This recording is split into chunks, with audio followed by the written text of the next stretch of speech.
So we are watching the investigation of a major crash on the Beltway, which you see in the video that's on your left. Now you see it here full screen. This crash tied up traffic for hours overnight. The road is back open now. Let's get right to Jess Arnold for an update. And Jess, I'm told you just spoke to someone who saw the crash.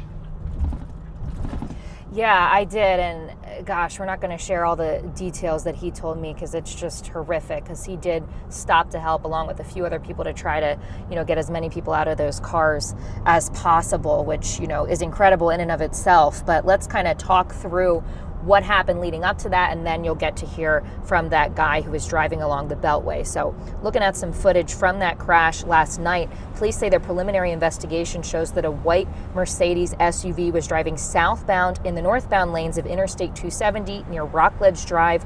They believe 23-year-old Jaylene Hanner from Macon, Georgia was driving. Shortly before 11:45 p.m., police say he approached the outer loop of I-495 and then crashed into two other cars, a Lexus and a Nissan Pathfinder near I-495 and Maryland Route 355. Now, 5 adults in the Lexus were injured and taken to hospitals. 2 adults and 3 children were injured in the Nissan, according to police. Now, it's the female driver of that Nissan who police say later was declared dead at a hospital.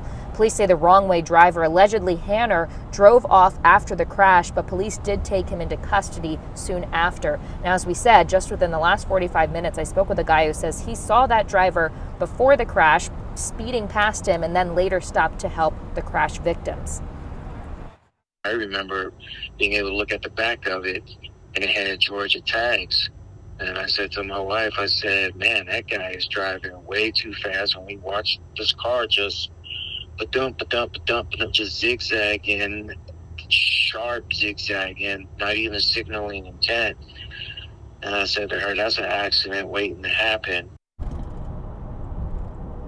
Now, we are still working to learn the identity of the woman who was killed and get a status update on those other 9 victims. We're also looking out for any official charges in this case as police continue to investigate. Ladies.